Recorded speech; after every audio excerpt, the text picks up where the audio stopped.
21 শতকেও নারীরা নির্যাতিত, অবহেলিত। এক অন্য আঙ্গিকে তাদের বঞ্চনার গল্প।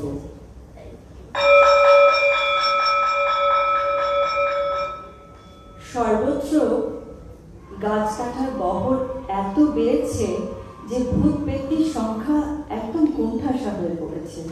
পুরনো বাড়িগুলো প্রমোটারদের দখলে, ওদের থাকার জায়গারও বড় অভাব। কিন্তু নিত্যদিন বিভিন্ন দুর্ঘটনায় এত মানুষ মারা যাচ্ছে যে ভূত পেত্নির সংখ্যা হু হু করে বেড়ে যাচ্ছে। আসুন দেখি ওরা কেমন আছে।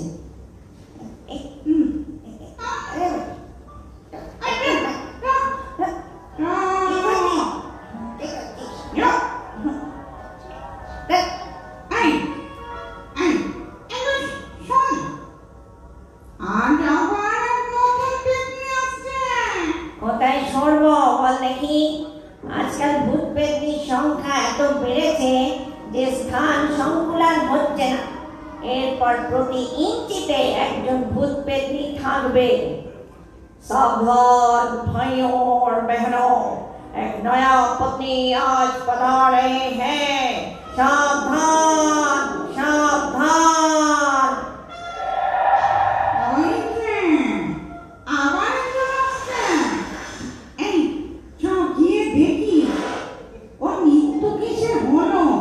ঠিক বলেছিস, যতক্ষণ না ভূত লোকে ওর চেতনা ফিরে আমরা ওকে নিয়ে একটু গবেষণা করি। এই এই দেখ, ওর গলায় কেমন কাল ছিটে পড়েছে। ও মা, সিঁড়িতে সিঁদুর দেখছি। নির্ঘাত শহরের লোকেরা ওকে কষ্ট দিয়ে মেরে ফেলেছে। ঠিক কথা বলেছিস। দেখ, ও শরীরে কেমন পোড়া দাগ, নিশ্চয়ই পণ না পেয়ে গায়ে আগুন ধরিয়ে দিয়েছিল। আহারে, ওর কতটুকুই তো বয়স, ওর জীবনে কত কিছু করার ছিল। বাচ্চা কাচ্চা আছে কিনা কে জানে। হয়তো কত স্বপ্ন দেখেছিল শ্বশুর বাড়ির লোকগুলোকে আপন করে নেবার। কিন্তু ওর সব স্বপ্ন ব্যস্ত নিয়েছে কতগুলো পশুরূপী মানুষ। কিছু টাকা পয়সা, বাড়ি গাড়ি পাওয়ার জন্য একটা ফুলের মতো মেয়েকে মেরে ফেললো। কাঁদিস না বোন, কাঁদিস না। কেনে কি করবি? তোর নিজের কথা ভাবতো। কেন তুই এই প্রেত লোকে আশ্রয় নিয়েছিস?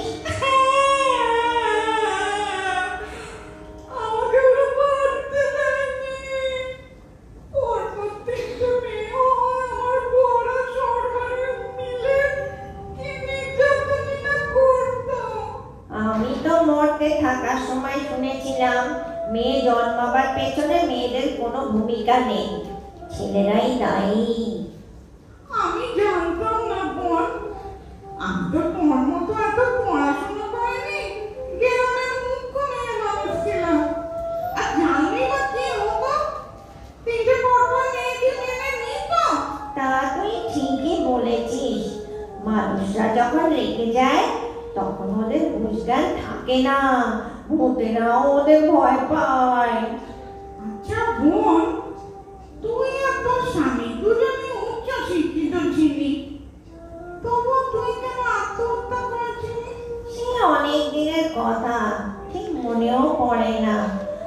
আমি আর আমার স্বামী দুজনেই কলেজের প্রফেসর ছিলাম। আমি লোকাল কলেজে পড়াতাম আর ওকে আরো 1 ঘন্টা বাসে করে যেতে হতো। তাতে অসুবিধা কি হতো বোন?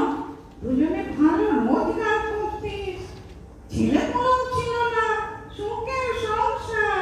বোন, ওটাই তো দুঃখের আসল কারণ। তার মানে উনি এ কারণে এক অবৈধ সম্পর্কে জড়িয়ে পড়েন।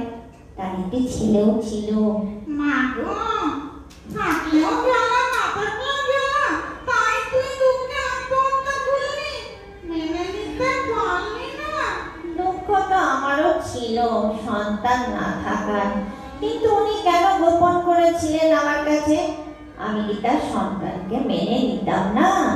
তা বটে, নিজের লোকরাই বড় দুঃখ দেয় রে। এ দেখ না, এ বাচ্চা মেয়েটার কথাই ভাব। শহর বাড়ির লোকেরা আমার আপন হতে পারতো, ঠিক নিজের মেয়ের মতো দেখতে পারতো, ঠিক। কিন্তু তার বদলে পুড়িয়ে মেরে দিল না। এই দেখ দেখ, মেয়েটা নড়ছে। হ্যাঁ হ্যাঁ, দাঁড়া, আমার মাথায় হাত বুলিয়ে দি। কি রে মা, তোর খুব কষ্ট হচ্ছে? বড় জ্বালা করছে পোড়াগুলোয়। আর বেরো না, আর বেরো না আমার। কি রে মা, তোর মাথায় হাত বোলাচ্ছি। আমি কোথায় গো? তুই ভূত লোকে রে মা, এখানে অস্বাভাবিক মৃত্যুর পর চলে আসতে হয়। আমার মা ছিল না গো, শুনেছি আমার মাকেও